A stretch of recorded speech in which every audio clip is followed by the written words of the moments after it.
Welcome to Vithi news లక్ష్యం సమాజితం. నేను మీ సాయి సుధా. ముందుగా హెడ్లైన్స్ చూద్దాం. బీఆర్ఎస్ ప్రభుత్వ నిరంకుశ పాలనను ఎండగట్టండి. టీపీసీసీ ఉపాధ్యక్షుడు మల్రెడ్డి రంగారెడ్డి పిలుపు.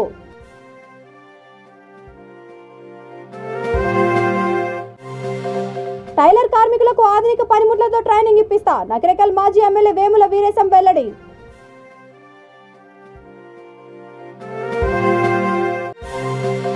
ఏసీబీ వలలో కీసర విద్యుత్ కార్యాలయ ఏఈ అనిల్ కుమార్ 12,000 రూపాయలు లంచం తీసుకుంటూ పట్టుబడిన వైనం.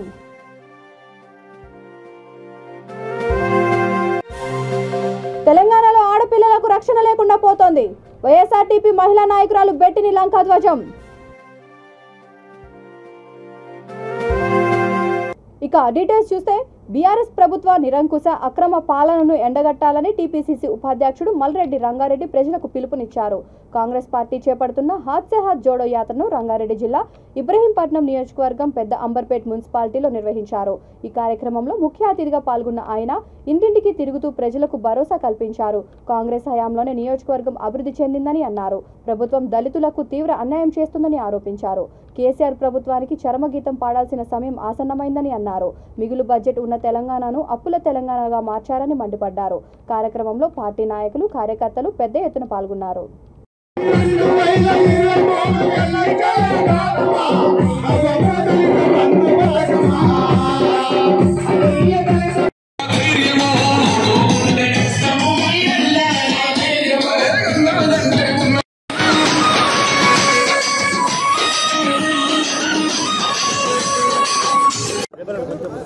ఈరోజు పెద్దంబర్పేటలో మున్సిపాలిటీలో కాంగ్రెస్ పార్టీ హాత్ సే హాత్ జోడో కార్యక్రమాన్ని నిర్వహిస్తున్నటువంటి సందర్భంలో పెద్దంబర్పేటలో ఉండేటువంటి ప్రతి తల్లి, ప్రతి చెల్లి ఈరోజు మాకు అండగా, తోడుగా ముందుకొచ్చి గ్రామాల్లో ఉండేటువంటి సమస్యల పరిష్కారానికి రేపు కాంగ్రెస్ పార్టీ అధికారంలోకి వస్తే తప్ప మా బతుకులు బాగుపడరాయని వాళ్ళే చెప్తుంటే నిజంగా వాళ్లకు ఈరోజు ఎంత వాళ్ళ ఆలోచనలో ఉన్నారో అర్థమైపోయింది.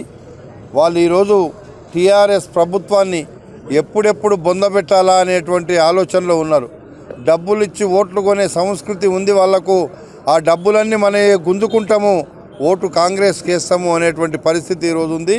ఈరోజు రేవంత్ రెడ్డి గారు ఈ రాష్ట్రంలో పాదయాత్ర చేస్తుంటే ప్రతి గడపలో ఉండేటువంటి ప్రతి తల్లి, ప్రతి చెల్లి వచ్చి స్వాగతం పలుకుతున్నారు. అదేవిధంగా రాహుల్ గాంధీ గారు 3,500 కిలోమీటర్ల పాదయాత్ర చేసిండు. నిన్న ఒక మాట చెప్పిండు ఆయన, అసలు నేను ఇంత పెద్ద కుటుంబం అని మీరు అనుకుంటున్నారు, కానీ నా కుటుంబానికి నాకు ఒక ఇల్లు కూడా లేని కుటుంబం నాది. నేను పేద ప్రజల కోసం ఆలోచిస్తున్నా, పేదవాళ్ళ అవసరాల కోసం ఆలోచిస్తున్నా, పేదవాళ్ళకు కావలసిన వసతులు ఇవ్వడానికి ఆలోచిస్తున్నా. ఇప్పటికీ 3,500 కిలోమీటర్లు పాదయాత్ర చేసిన రాబోయేటువంటి రోజుల్లో ఇంకా 3,500 కిలోమీటర్లు పేద ప్రజలకు వాళ్ళ కష్టాలను తీర్చడానికి పాదయాత్ర చేస్తున్నా అనేటువంటి కుటుంబం ఉంది అంటే మీరు ఒక్కసారి ఆలోచించండి. ఈరోజు తెలంగాణ రాష్ట్రం ఇచ్చింది. గ్లోబలైజేషన్లో భాగంగా మల్టీ బ్రాండెడ్ కంపెనీలను ఆహ్వానించి కుల వృత్తులపై ఆధారపడ్డ టైలర్ కార్మికులకు ఆధునిక పనిముట్లను అందజేసి వారికి ట్రైనింగ్ ద్వారా నెలలా స్వంతంగా ఉపకార వేతనాలను అందజేస్తామని నల్గొండ జిల్లా నకరేకల్ మాజీ ఎమ్మెల్యే వేముల వీరేశం అన్నారు. టైలర్స్ డేని పురస్కరించుకొని మేరు కులస్తుల ఆధ్వర్యంలో నకరేకల్లో మెయిన్ సెంటర్లో ఏర్పాటు చేసిన జెండాను ఆవిష్కరించారు. గుడిపాటి ఫంక్షన్ హాల్లో టైలర్స్ యూనియన్ ఆధ్వర్యంలో ఏర్పాటు చేసిన వేడుకకు ఆయన ముఖ్య అతిథిగా హాజరయ్యారు. ఈ సందర్భంగా ఆయన మాట్లాడుతూ ప్రపంచంలో ఎన్నో కుల వృత్తులు ఉన్నా మానవుని శరీర మాన రక్షణ కల్పించే అతి ముఖ్యమైన కులవృత్తి మేరు కులవృత్తి అని అన్నారు. ఈ కార్యక్రమంలో బీసీ ఫైనాన్స్ కార్పొరేషన్ మాజీ చైర్మన్ పూజర్ల శంబయ్య, మేరు కులస్తులు, టైలర్ షాప్ యజమానులు, కార్మికులు, నాయకులు, కార్యకర్తలు తదితరులు పాల్గొన్నారు.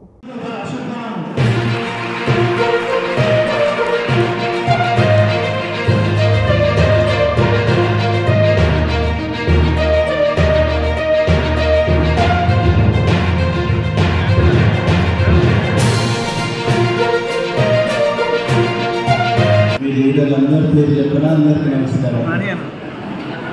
అలాగే మా మేరే సంబంధించి వచ్చినటువంటి మిత్రుడు రమేష్ గారు, వారికి కూడా వారి సంఘానికి శుభాకాంక్షలు. ముఖ్యంగా ముఖ్యమైన ఇంతకుముందు చెప్పినటువంటి విషయాన్ని అప్పుడు కేటీఆర్ గారు జౌళి శాఖ మంత్రిగా ఉన్నప్పుడు జూపల్లి కృష్ణారావు గారు ముందు ఇండస్ట్రియల్ జౌళి శాఖ మంత్రిగా వారికి ముఖ్యమంత్రి గారు మిగతా మిత్రులందరూ ఆ రోజు ఈ డిమాండ్స్ చెప్పిన తర్వాత అప్పుడు మేము లెటర్ కూడా ఇవ్వడం జరిగింది. నాతో పాటు చాలామంది ఎమ్మెల్యేలు కూడా ఆ విషయాన్ని తన దృష్టికి తీసుకొచ్చినప్పుడు ఈ టైలర్స్కు 50 సంవత్సరాలు అంటే టైలర్స్లో మళ్ళీ పద్మశాలి కూడా మనకు చాలామంది ఉన్నారు. వారికి అక్కడ 50 సంవత్సరాలకు పెన్షన్కు అర్హులవుతుంది. కాబట్టి దీన్ని ఎట్లా ఫ్రేమ్ చేయాలి, ఏం చేయాలనేటువంటి ఒక ఆలోచన చేద్దామని చెప్పేసి అప్పుడు మంత్రులు కూడా చెప్పడం జరిగింది. అయితే ఈ టైలర్స్లో కూడా మనమేమో మేడ్చల్ జిల్లా కీసర విద్యుత్ కార్యాలయంలో ఏసీబీ అధికారులు దాడులు చేశారు. కాంట్రాక్టర్ బల్ నరసింహ నుండి 12,000 రూపాయలు లంచం తీసుకుంటూ ఏఈ అనిల్ కుమార్ పట్టుబడ్డారు. చిర్యాల్ గ్రామంలో ట్రాన్స్ఫార్మర్ బిగించారు. దీని వర్క్ ఇన్స్పెక్షన్ చేయడానికి 15,000 రూపాయలు ఏఈ లంచం డిమాండ్ చేయగా 12,000కు బేరం కుదుర్చుకున్నారు. ఈ విషయాన్ని contractor Narasimha ACP DSP Suryanarayana రెడ్డికి తెలిపారు. దీంతో కార్యాలయంలో ఏసీపీ అధికారులు దాడులు చేసి ఆ సొమ్మును స్వాధీనం చేసుకున్నారు. అంతేకాకుండా అల్వాల్లోని ఏఈ నివాసంలో కూడా సోదాలు జరిగినట్టు తెలిసింది.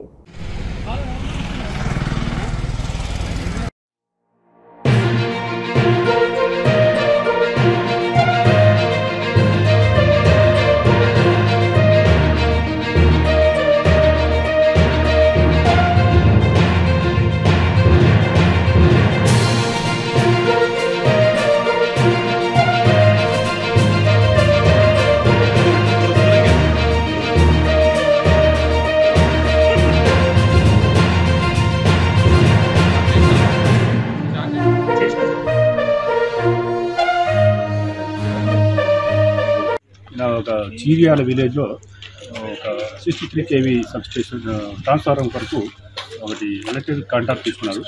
ఈ కాంట్రాక్టు అయిపోయింది. దాన్ని ఇన్స్పెక్షన్ రిపోర్ట్ ఇవ్వడానికి, వర్క్ కంప్లీషన్ రిపోర్ట్ ఇవ్వడానికి ఇక్కడున్న అనిల్ కుమార్ ఏఈ గారు 12,000 రూపాయలు లంచంగా ఇస్తేనే ఇన్స్పెక్షన్ రిపోర్ట్ ఇస్తానని చెప్పారు. దాన్ని మేము వెరిఫికేషన్ చేశాము. వెరిఫికేషన్లో కూడా ఆయన 12,000 రూపాయలు ఇస్తేనే మీకు రిపోర్ట్ ఇస్తాను అని చెప్పినాడు. అందువల్ల ఈరోజు ఈ అనిల్ కుమార్ 12,000 రూపాయలు ఆయన ఈరోజు మధ్యాహ్నం ఇస్తుండగా మేము ఆయన రెడ్ హ్యాండ్గా పట్టుకున్నాము. ఈరోజు పంచనామా తర్వాత అనిల్ కుమార్ని అరెస్ట్ చేసి రేపు ఏసీబీ కోర్టులో ప్రొడ్యూస్ చేస్తాము.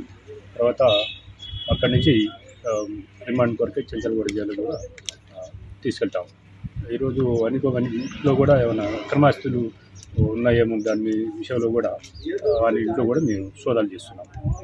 తెలంగాణలో ఆడపిల్లలకు రక్షణ లేకుండా పోతోందని, ఎన్నో అఘాయిత్యాలు జరుగుతున్నా ప్రభుత్వం నిమ్మకు నీరెత్తినట్లు వ్యవహరిస్తోందని వైఎస్ఆర్టీపీ మహిళా నాయకురాలు బెట్టిని లంక ధ్వజమెత్తారు. ముషీరాబాద్ నియోజకవర్గం రామ్నగర్ చౌరస్తాలో పార్టీ ఆధ్వర్యంలో ర్యాలీ నిర్వహించి కొవ్వొత్తులు వెలిగించి కాకతీయ మెడికల్ కాలేజీ పీజీ విద్యార్థిని డాక్టర్ ప్రీతికి నివాళులర్పించారు.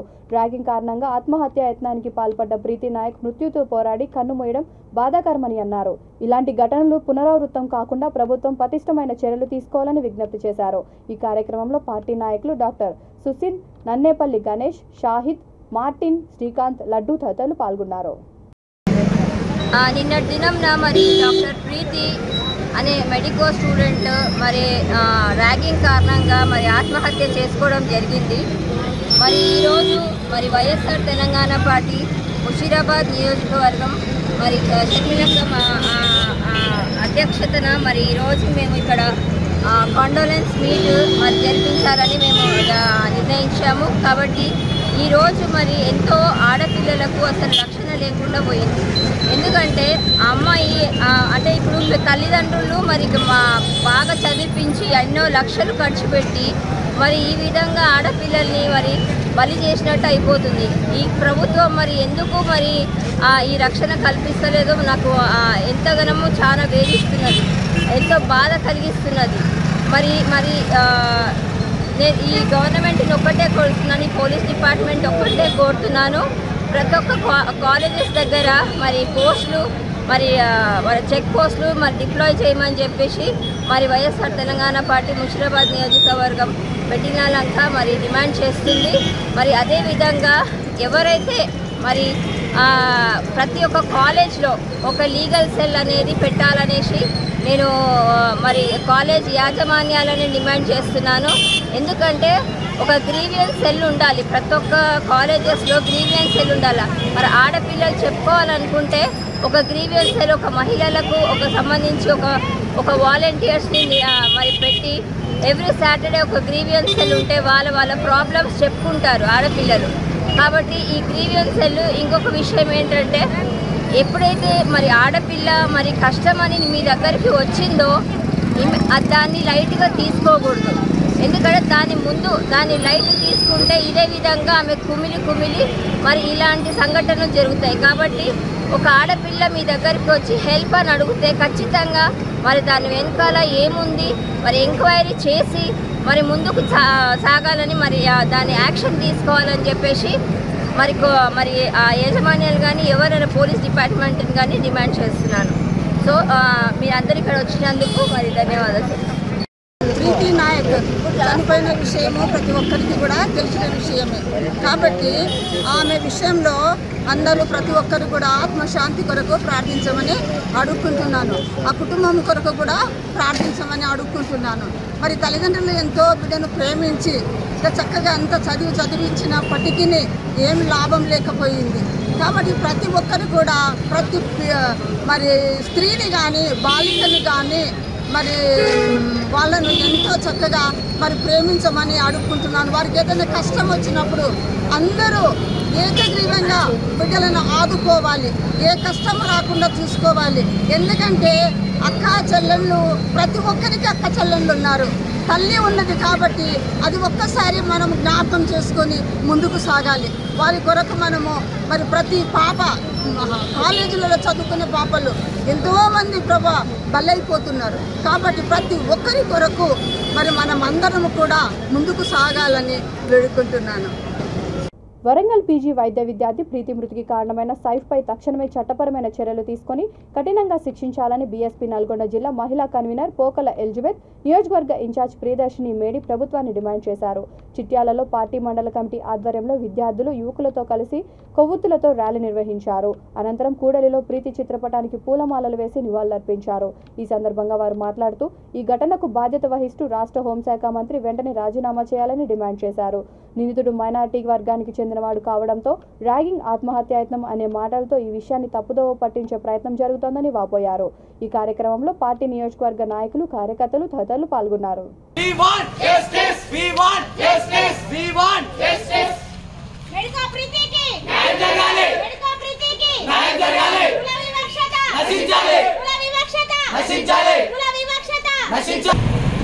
ప్రీతి నాయక్ అనే ఈ బహుజన బిడ్డ ఈరోజు కేవలం ర్యాగింగ్ కారణంగా మాత్రమే చనిపోలేదు.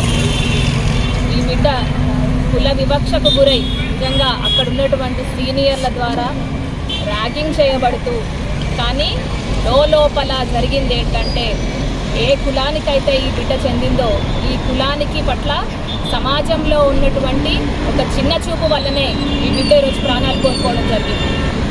నిన్నటికి మొన్న ఎమ్మెల్యే సాయన్న, ఒక బహుజన ఎమ్మెల్యే, అతనికి అధికార లాంఛనాలతోటి అంత్యక్రియలు చేయడానికి కూడా ఈ ప్రభుత్వం ముందుకు రాలేదు. మొన్నటికి మొన్న ఖదీర్ ఖాన్ అనే ఒక మైనారిటీ బిడ్డకి అన్యాయం జరిగితే కనీసం ప్రశ్నించిన పాపాన పోలేనటువంటి చర్యలు సరైనటువంటి తీసుకున్నటువంటి చాతగాని ప్రభుత్వంలో ఈరోజు మనం ఉన్నాం. నిజంగా కుల వివక్ష లేదు, కులం లేదు, కులం నశించాలి అని చెప్తున్నటువంటి ఈ సమాజంలో ఉండే విద్యావంతులను మేము ప్రశ్నిస్తున్నాం. ఈ బిడ్డ ఈరోజు చనిపోవడానికి కారణం ఎవరు? ఈ సమాజంలో నిచ్చెనమెట్ల కుల వ్యవస్థతోటి అగ్రవర్ణాల చేతుల్లో ఉన్నటువంటి కొద్దిమంది చేతుల్లోనే సంపద మొత్తం పోతూ ఈ అమ్మాయిలు ఇంటి గడప దాటి బయటకు వచ్చి చదవడం అంటేనే ఎంతో గొప్ప విషయం. అలాంటిది వాళ్ళని కంటికి రెప్పలా కాపాడాల్సిన ఈ ప్రభుత్వం ఇలా వీళ్ళని పొట్టన పెట్టుకుందంటే ప్రీతి నాయక్ తనకు న్యాయం జరగాలి. ఎందుకంటే మెడికల్ కాలేజ్లో, కామినేని మెడికల్ కాలేజ్లో ఎంబీబీఎస్ పూర్తి చేసి anaesthesia PG Kakatiya medical college వరంగల్లో చేస్తుంది. ఫస్ట్ ఇయర్ చదువుతుంది ప్రీతి. సెకండ్ ఇయర్ చదువుతున్నటువంటి సైఫ్ అనే సీనియర్ ర్యాగింగ్ చేసి కుల వివక్షతకు గురి చేసినారు. దీనికి ఈ అమ్మాయి తట్టుకోలేక తను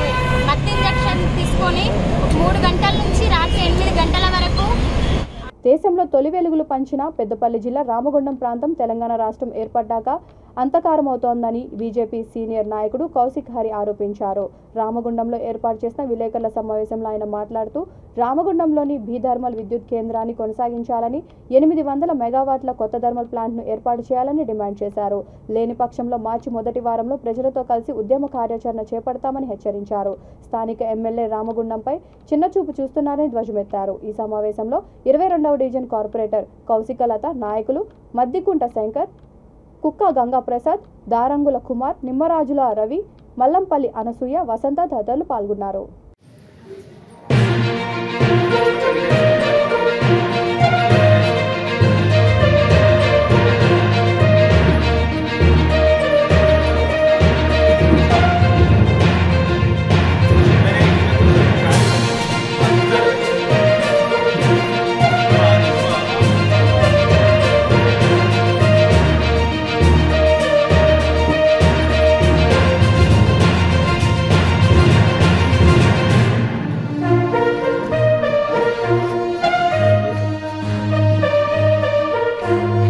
అందరం కలిసి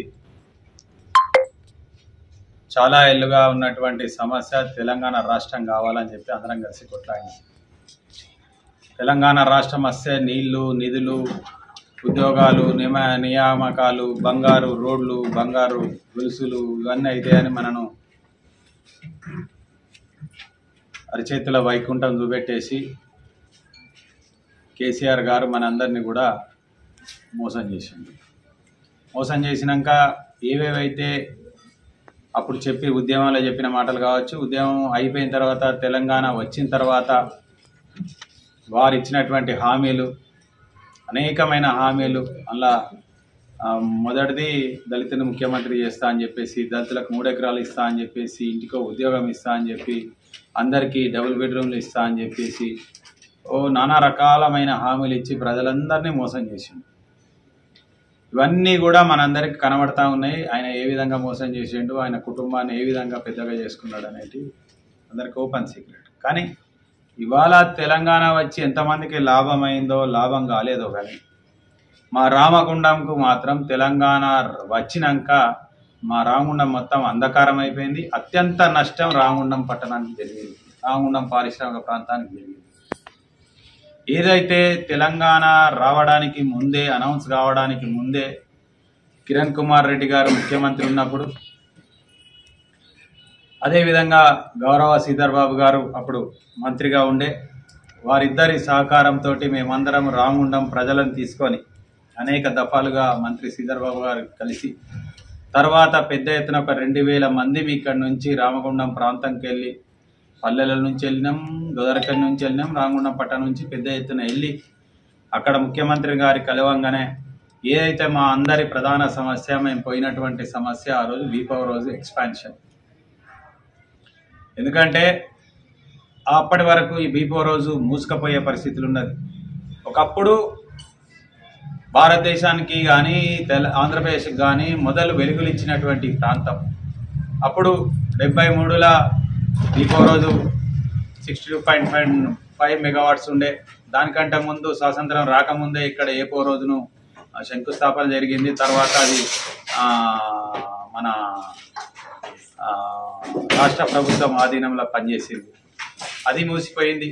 తర్వాత బీపో రోజు మూసిపోయే పరిస్థితిలో ఇక్కడ ప్రాంతం ఉన్నటువంటి అందరం కలిసి మేము వాళ్ళని తీసుకెళ్ళి అడగంగానే గౌరవ ముఖ్యమంత్రి గారు ఆయన క్యాంప్ ఆఫీసులో కలవంగానే ఒక 7,600 కోట్ల రూపాయలు అడ్మినిస్ట్రేషన్ శాంక్షన్, ఫైనాన్షియల్ శాంక్షన్స్ అన్నీ కూడా ఇచ్చి 660 × 2 మెగావాట్లు 2 యూనిట్లు ఇచ్చి శాంక్షన్ చేసి అటువంటి సందర్భం అది. ఎందుకంటే రామగుండంలో అట్లాంటి అవసరం ఉన్నది, అవి రామగుండంలోనే పెట్టడానికి అనేక రకములైనటువంటి కారణాలు ఉన్నాయి.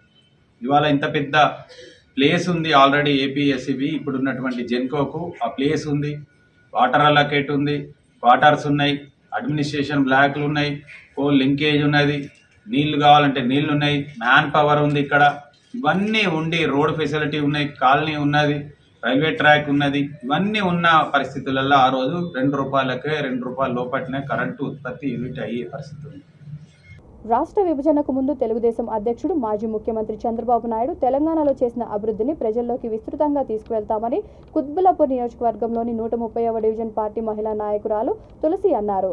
సుభాష్ నగర్ డివిజన్లో ఇంటింటికి తెలుగుదేశం అంటూ తెలంగాణ పార్టీ ప్రజల్లోకి వెళ్లడానికి ప్రయత్నాలు ప్రారంభించిందని తెలిపారు. పార్టీ రాష్ట్ర అధ్యక్షుడు కాసాని జ్ఞానేశ్వర్ ఆధ్వర్యంలో పార్టీని ముందుకు తీసుకెళ్తామని అన్నారు. వివిధ పార్టీల్లో ఉన్న తెలుగుదేశం సానుభూతి పరులు మళ్లీ స్వంత పార్టీలోకి రావాలని పిలుపునిచ్చారు.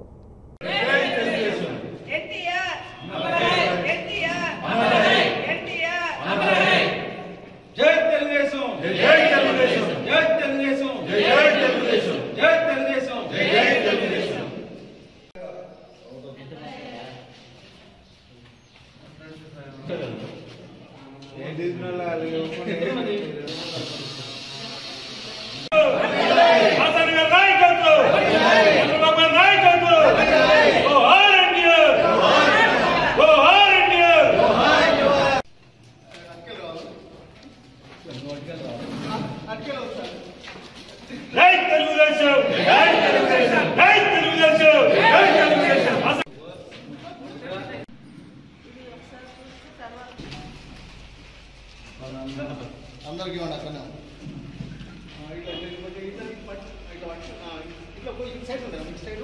ఇక్కడ ఉండే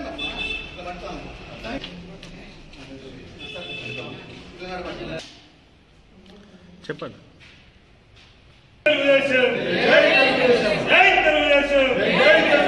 చంద్రబాబు నాయకత్వం, నాయకత్వం, జై తెలుగుదేశం.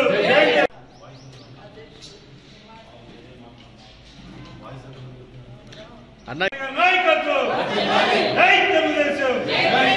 చంద్రబాబు నాయకత్వం, చంద్రబాబు నాయకత్వం, జై తెలుగుదేశం. జై తెలుగుదేశం, జై తెలుగుదేశం, జై తెలుగుదేశం. కార్యక్రమం నిర్వహించకపోతే మరి ప్రతి ఒక్కళ్ళు కూడా ఈ రోజు ఉన్నటువంటి డెవలప్మెంట్ వేరే పార్టీలు వాళ్ళు చేశారని ప్రతి ఒక్కళ్ళు కూడా వాళ్ళు వచ్చినాక బాగుంది అన్న మాటలు కూడా వినిపిస్తూ ఉన్నాయి.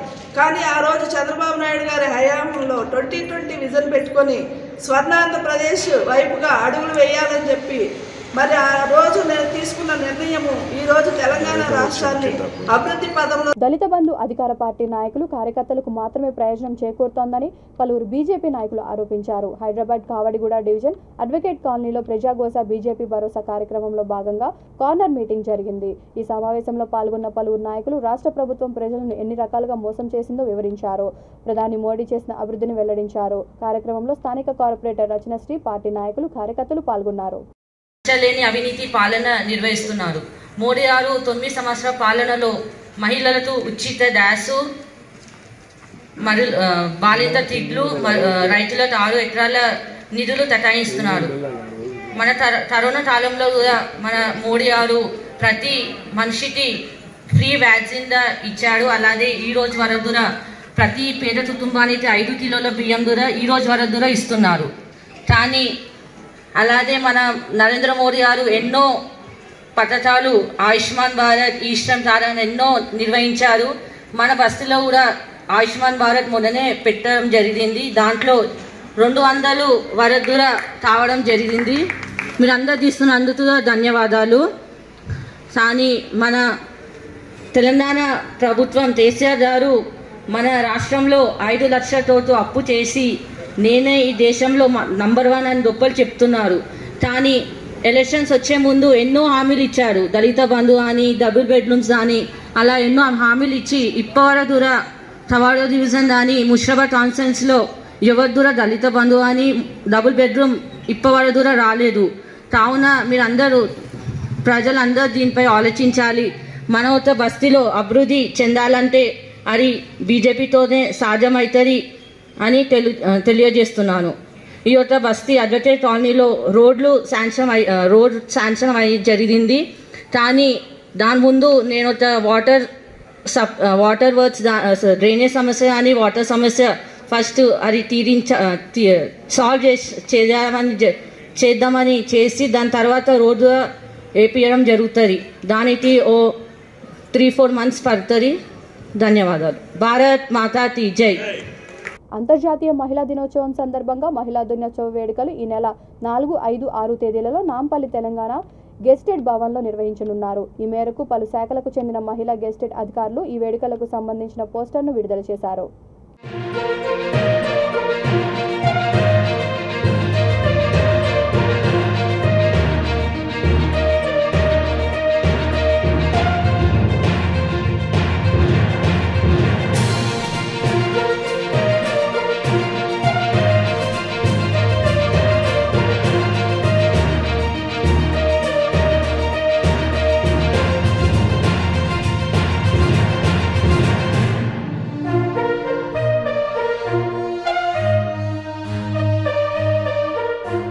సికింద్రాబాద్ బోయినపల్లి పిఎస్ పరిధిలో లోన్స్ ఇప్పిస్తామని చెప్పి రాకేష్ అనే యువకుడు మోసాలకు పాల్పడ్డాడు. హెచ్డిఎఫ్సి బ్యాంక్ నుండి లోన్లు ఇప్పిస్తానని చెప్పి మోసాలకు పాల్పడ్డాడని పలువురు బాధితులు వాపోయారు. ఒక్కొక్కరి నుండి ప్రాసెసింగ్ ఫీజు పేరుతో భారీగా డబ్బులు వసూలు చేశాడని పలువురు బాధితులు పిఎస్తో ఫిర్యాదు చేశారు. మెయిల్ ద్వారా నకిలీ చెక్కులను పంపాడని వారు తెలిపారు. 15 lakhs అని చెప్పి పిఎస్ కంప్లైంట్ ఇచ్చినాము. 15 days ఈ మంత్ 15 పోలీస్ అంటే చెప్పినాం అన్ని. అంటే చెప్పండి ఏదన్నా ఫైల్ కూడా చెప్పినాం అన్న. అంటే నా దగ్గర రిసిప్ట్ ఉంది, కంప్లైంట్ ఇచ్చిన కాపీ కూడా ఉంది. బట్ అడిగితే మిస్సింగ్ అయిందని చెప్పేసి అన్నారు. మళ్ళీ ఇంకోటి రాయమన్నారు. అది ఏంది అనేది అర్థమైతే నాకైతే రిసిప్ట్ అంటే కంప్లైంట్ ఇచ్చినట్టు నాకు రిసిప్ట్ ఇచ్చినారు, నా దగ్గర ఉంది అది ప్రూఫ్.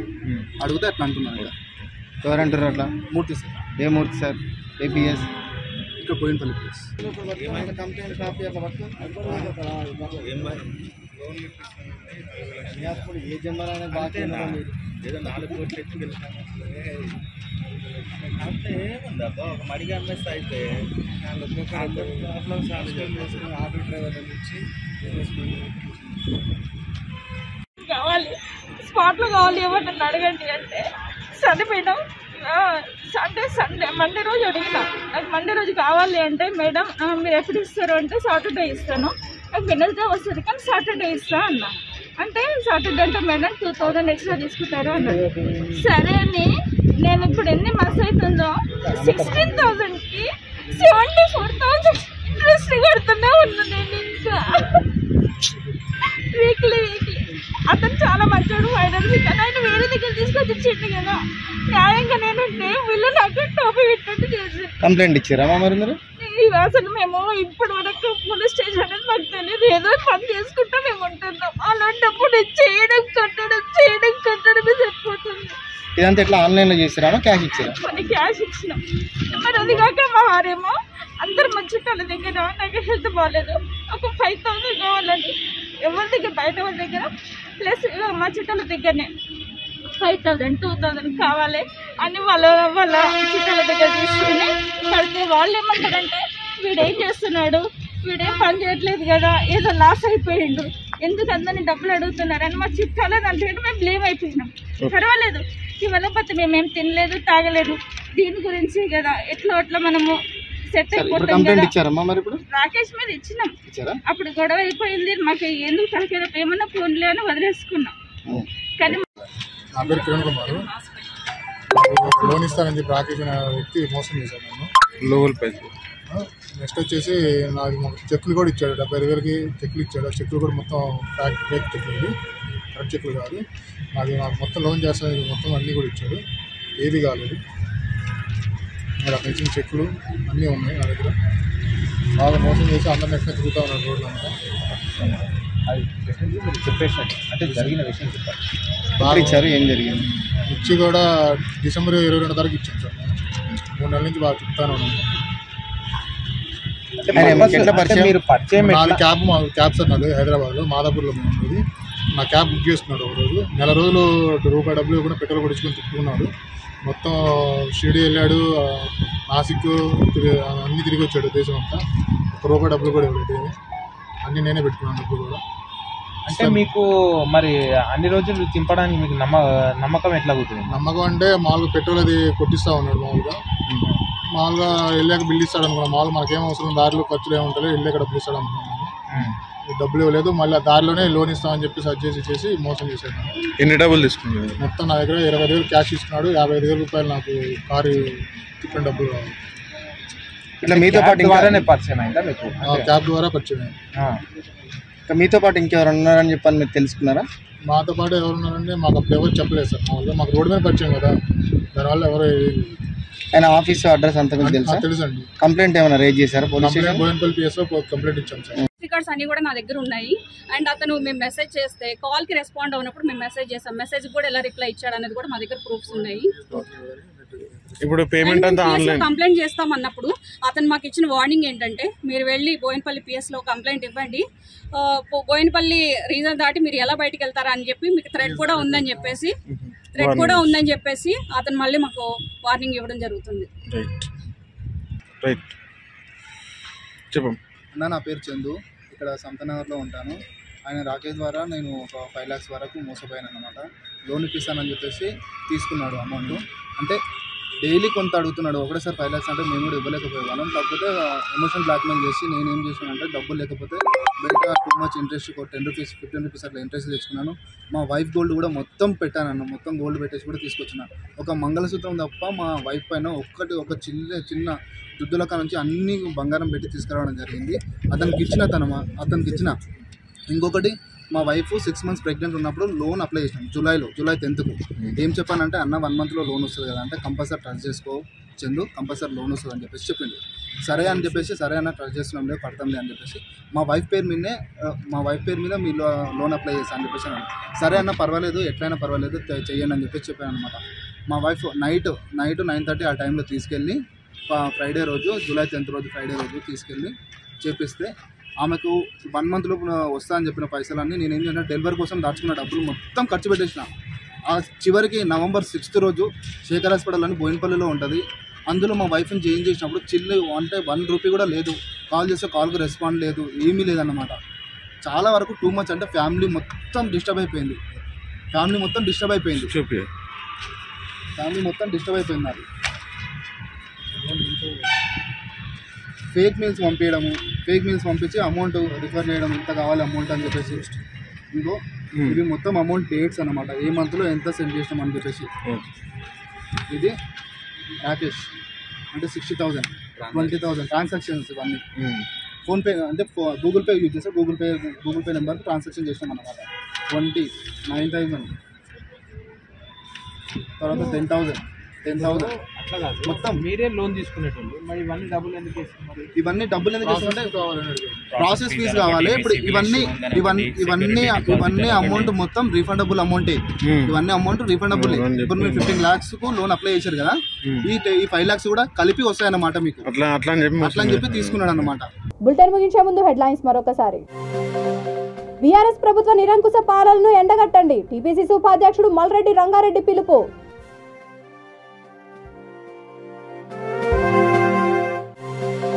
టైలర్ కార్మికులకు ఆధునిక పనిముట్లతో ట్రైనింగ్ ఇప్పిస్తా, నకరేకల్ మాజీ ఎమ్మెల్యే వేముల వీరేశం వెల్లడి.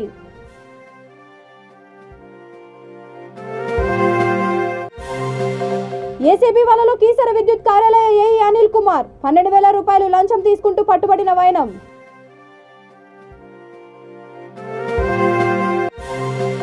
తెలంగాణలో ఆడపిల్లలకు రక్షణ లేకుండా పోతోంది, వైఎస్ఆర్టీపీ మహిళా నాయకురాలు బెట్టిని లంకా ధ్వజం.